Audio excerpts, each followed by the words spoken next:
So we just finished up another Troopy build. This one isn't all out like our typical ones that we normally display, but there's still quite a lot of good stuff in it. So let's jump into it.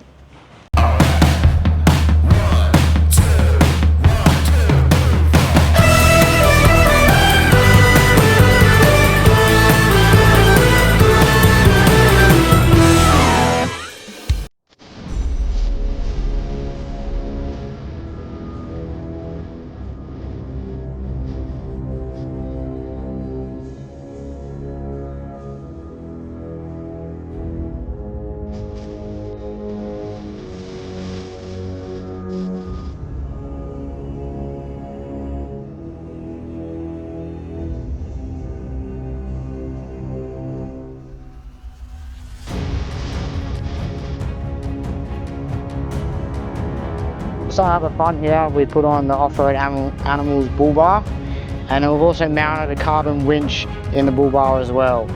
And above it, we've gone and installed the laser linear 18 Elite Plus. So the plus is that it has amber and white in it as one, in the one light bar. So that's a really nice feature to the Elite Pluses. On top of the bull bar as well, there's a Uniden antenna for the UHF that we've installed.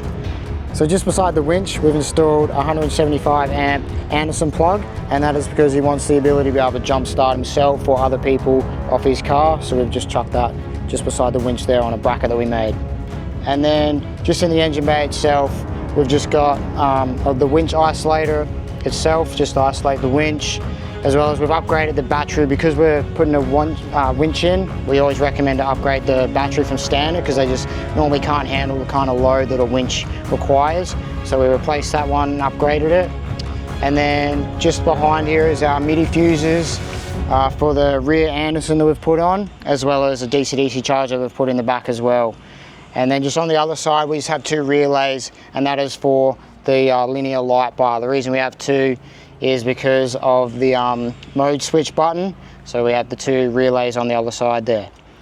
So that's pretty much it for up the front here. We'll probably jump down the side here and check out all that. So just underneath as well, we've installed a water tank. This is actually our own water tank that we've fabbed up.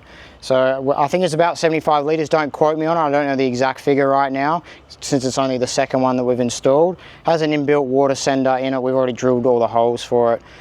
So it comes with a sender, as well as, and yeah, it has just your water in, your water out, and then as well as for your breather. So that's only our second one. We'll be releasing it pretty shortly. We're just fine tuning it right now, as that's only the second one. So yeah, we've installed that. And then just in the utility hatch here as well, we've just got the water in and then the water out for that water tank. And then we've also just got an Anderson plug as well.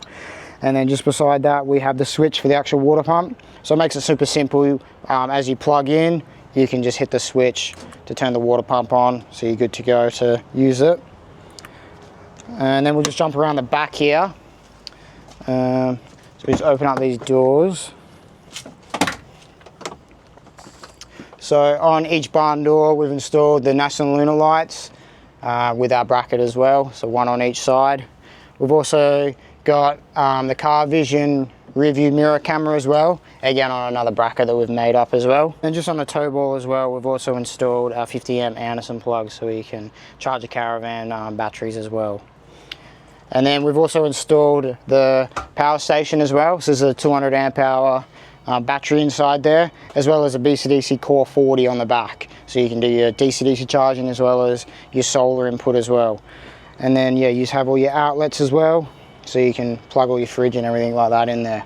So that's a good little unit. We've just mounted that down on our little base rack and then just secured with a strap. So this is the cable I was mentioning before where he wanted to be able to jump start, so we also made that up for him as well. So that's good to go. That's pretty much it for the back here. We'll probably jump in the front now and check all that out. So just jumping into the cab here, we've installed a TowPro, the RedArc TowPro Elite 3. So we just got that on one of the switch inserts just there, as well as we got our switches there for our driving light. So we got one to turn it on and off via the high beams, it's got to be on as well. And then the other one is the mode change, so to change it from white to amber, or you can have a combination of the both. So that's those two switches there.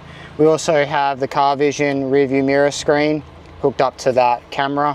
And then when it's not in use, it has the mirror like tint to it. So it looks like a normal mirror when you're not powered up, and then when it powers up, the camera turns on. So we got that as well. We also got the pass-through for the UHF radio. And then, like always, we don't mount the actual handheld. We let the customer decide where they best see fit, because everyone's pretty different with that.